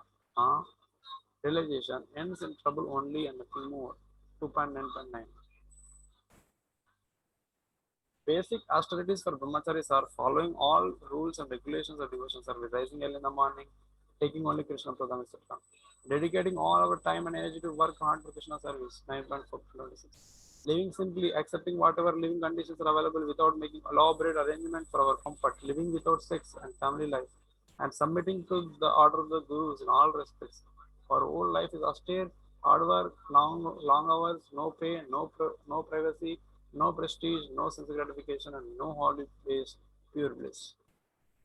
On top of this, we should try to minimize eating and sleeping. However, it is not our process to mortify the body as the whole yogis do. Artificially, penance and austerities will not help. Sometimes devotees become enthusiastic to follow rigid observations for traditionally reducing eating and sleeping.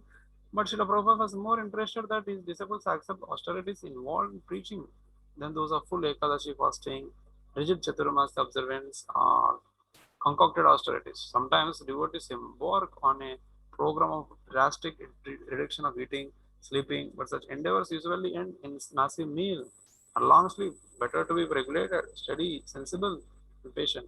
Attainment of perfection Krishna consciousness requires a sustained hard, not a passionate fling. Austerities that do not help us to develop an attraction for Krishna are simply a waste of time, no matter how painstaking performed. Srama Evaivi Kevalam 1.2.8. Although the observer of creation, certain austerities are required for those desiring success in a devotional life, our movement is not puritanical. puritanical. We stress the positive bliss of Krishna consciousness more than the apparently negative aspect of having to undergo many difficulties. We are trying to give as much happiness to our student as possible. Otherwise, unless one is happy, it is a little difficult. Unless one is very advanced Krishna consciousness, therefore, our policy is yogo bhavati siddhi, yuktahara viharasya, yogo bhavati siddhi. We are yogis, but we are not that kind of yogi and unnecessarily giving trouble to the body. No, no, no. Yuktahara, you require to eat and you eat. Don't starve. Don't unnecessarily fast, but don't eat ferociously. That is bad. That is not yukta. You eat, but don't eat ferociously. Because there is something very palatable, let me eat ferociously and then fall sick. No, no, no, no.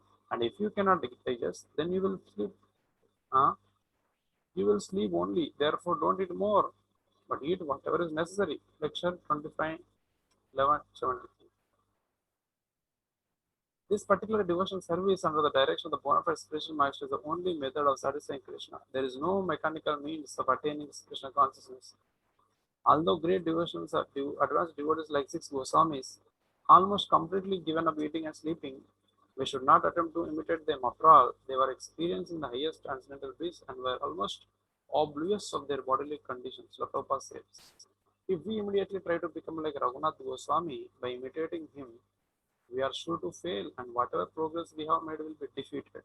Path of Perfection, chapter number 4. Now we'll be going to discuss the chapter entitled with discipline. One should mold his life so as to always think of Krishna. Always think of Krishna and never forget him. Our whole life is dedicated to understanding Krishna.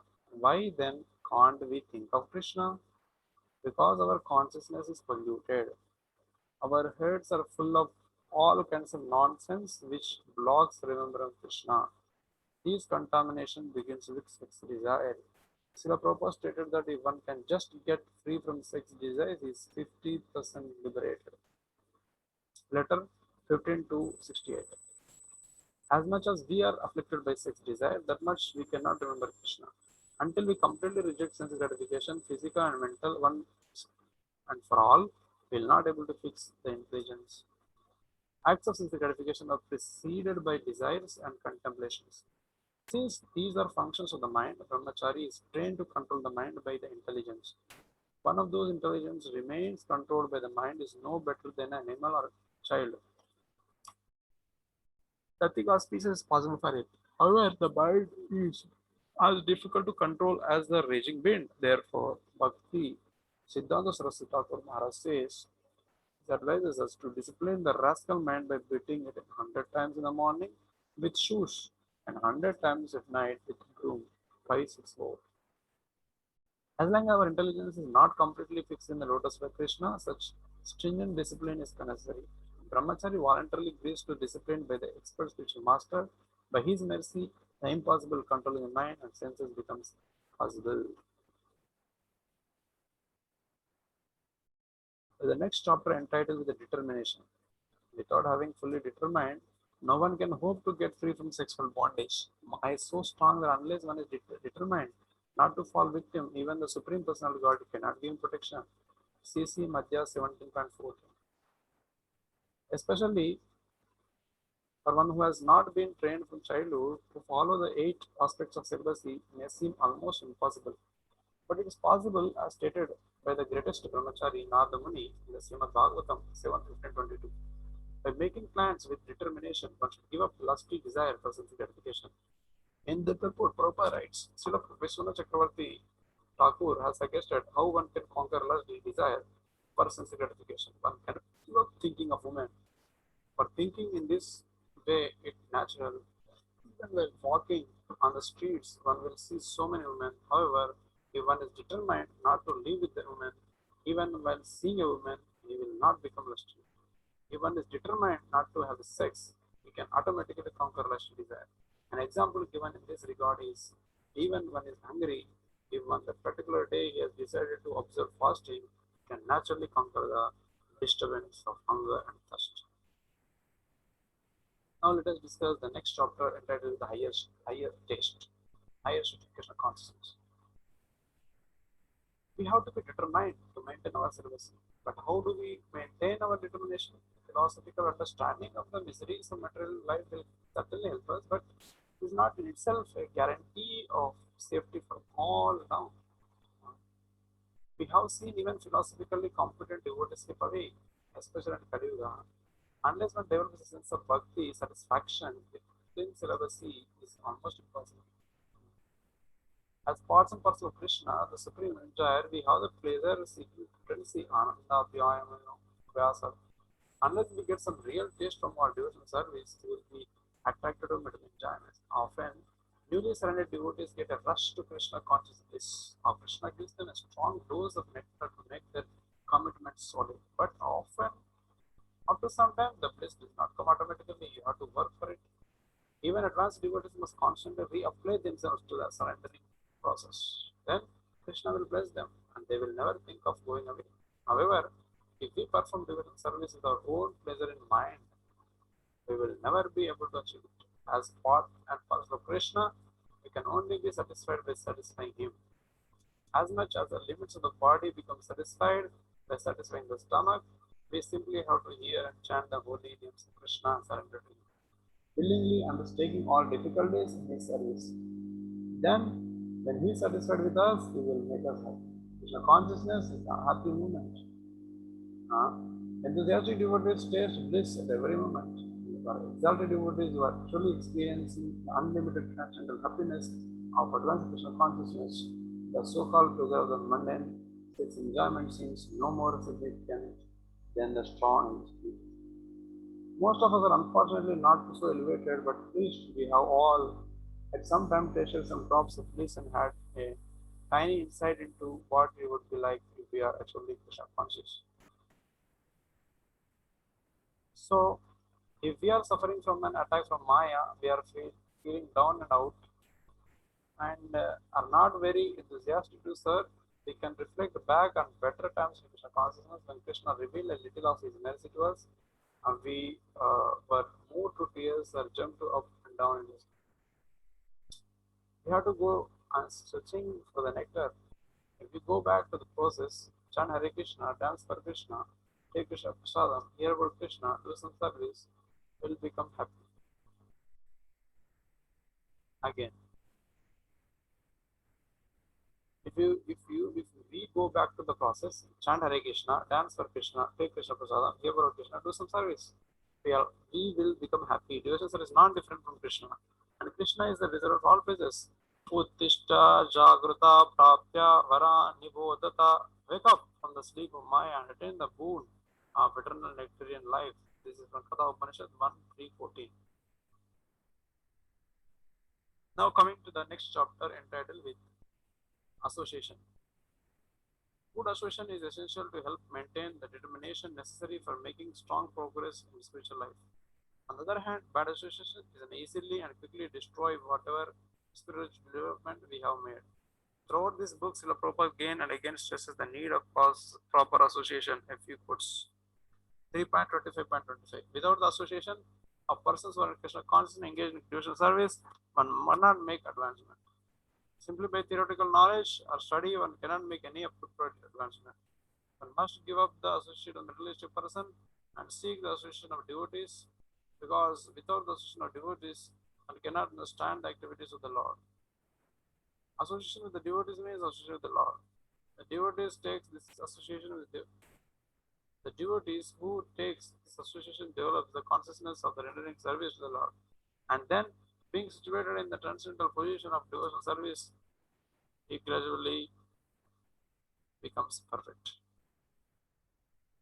One should not associate with a coarse fool who is bereft of all knowledge of self-realization and who is no more than a dancing dog in the hands of a man. The restriction of association with such fools persons is especially meant for those who are in the line of disadvantage Krishna consciousness. One should not associate with a coarse fool who is bereft of all self-relation, who is not more than a dancing dog in the hands of women.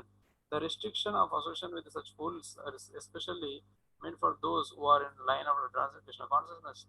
If one associates with the Sudra, foolish people who are like dancing dogs in the hands of women, we cannot make any progress. Chaitanya advises the person who is engaged in Krishna consciousness, who is direct to Krishna dangerous situation. Relation of the Lord is possible only by the association of devotees. 7.6.2023. Dear Maharaj said, Dhruva Maharaj said, O Almighty Lord, kindly bless me so that I may associate with great devotees who engages in your transcendental service constantly, as the waves of the river constantly flow. The significance point in Dhruva Maharaj's statement is that he wanted to the association of pure devotees. Transcendental devotees service cannot be complete and cannot be reached without the association of devotees. We have therefore established the interest of Krishna consciousness. Anyone who is trying to be aloof from Krishna consciousness society and yet change in Krishna consciousness is living in a great hallucination. But this is not possible. From This statement, Dr. by Dhruva Maharaj, is clear that unless one is associated with devotees, his devotional service does not mature. It does not become distinct from material activities. Only in the association of pure devotees can the words of Krishna be fully potent and reached to the ear and heart. Devotional service in the association of devotees is the cause of development of further devotional service. It is possible to mature. It is possible to mature in devotional service. It is possible to mature devotional service only in the association of devotees. This is from Srimad Bhagavatam, 4th canto, 9th chapter, text number 11. A single string can easily be broken. The many strings bundled together become impossible to break. We want to become Krishna conscious, but our heart, there are still many mundane desires. We will need help to make the advancement by associating with the enthusiastic devotees who can help each other nourish our desires of Krishna consciousness. Strong association creates a strong atmosphere. Therefore, even in association with the devotees, strict brahmacharis must be selective. Those who want to remain strong brahmacharis must associate with those who are very serious about spiritual life, whose association encourages and inspires remain purely on the spiritual platform. The best association of brahmacharis or sannyasis are senior brahmacharis, those who are convinced of the necessity of living separately from women. The Grasta or even a so-called brahmachari is loose. Loose means not committed to Krishna consciousness, not following sadhana, not following the regulative principles, not offending prasadam or mixing with women. The association should be avoided by serious brahmachari. Serious brahmachari should also be careful of associating with the devotees whose philosophical understanding of Krishna consciousness is different from that of the Prabhupada. They have rendered serious brahmachari should also be careful, especially with the devotees whose philosophical understanding of Krishna consciousness is different from that of Prabhupada, or who have a tendency to be political. It is best brahmacharis to remain simple, pure, and aloof from the political and chronic complaints. Remaining respectful and polite, they should rather seek the association of well-situated devotees. Whatever asrama they may be in, everyone is looking for rasa. Everyone is looking for rasa juice in their relationships. The real brahmachari does not here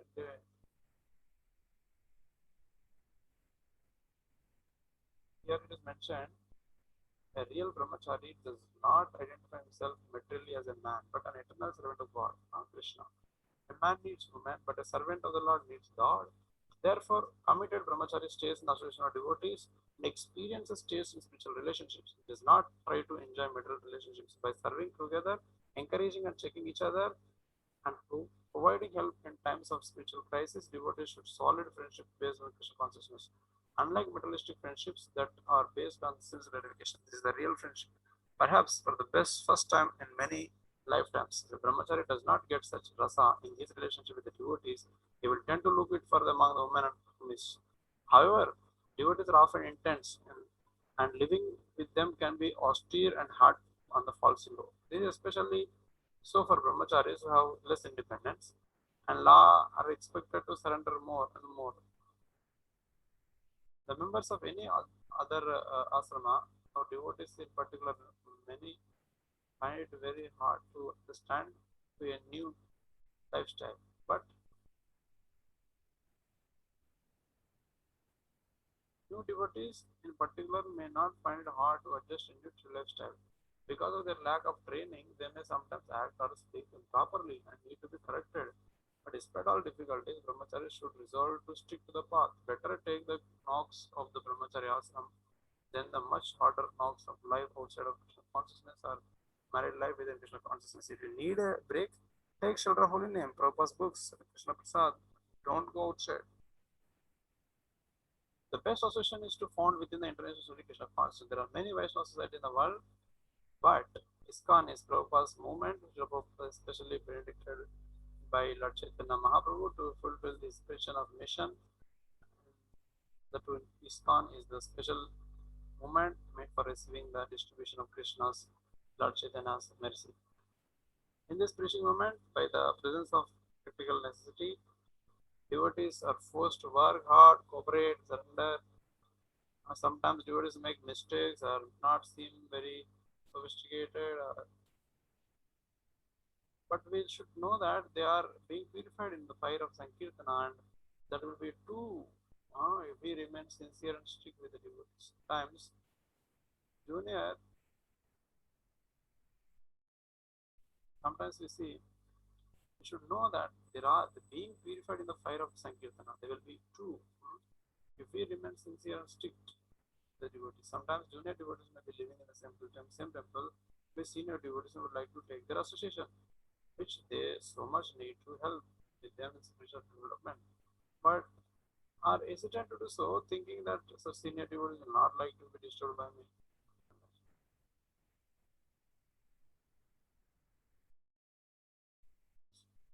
Sometimes here it is junior devotees may be living in the temple with senior devotees and would like to take their association, which there's so much need to help them their spiritual development, but are hesitant to do so, thinking the senior devotees will take spiritual by them. But actually, the opposite is true. If we approach it as proper and respectful way, any senior devotee will happily give direction and advice. Indeed, it is the duty of senior devotee to help the junior devotee advance. Bhaktivinoda Thakur advises that one becomes a dog of Vaishnava, just as a puppy dog eagerly tries to take shelter of master. So we should not shy in approaching Vaishnavas to take their association. We should not be overly familiar with Vaishnavas serious senior to us. We should not be overly familiar with Vaishnavas senior to us, but should approach them with submissive inquiry and should offer to render some service to such Vaishnava. This is the process of receiving Krishna spiritual knowledge given by Lord Krishna in the Bhagavad Gita. Practical point regarding association is that, as far as possible, a brahmachari should never be alone, but should always be in the association of other devotees, preferably also brahmacharis. In the Madhva Sampradaya, brahmachari going outside in the asrama are supposed to do so. In the Madhva Sampradaya, brahmacharis going outside the asrama are supposed to do so in groups of at least four. To give such other association protection is necessary, and it is especially dangerous and impossible for promoter to go anywhere alone without taking permission from, or if they be more senior brahmacharis without at least informing their authorities. Brahmachari go anywhere alone in karmi dress is particularly jeopardized and should not be encouraged or so, except in extraordinary circumstances. So the Simplicity chapter will start in the tomorrow session from 2 to 4. Thank you so much. Hare Krishna, Krishna Krishna, Hare Hare, Hare Rama, Rama Rama, Hare Hare.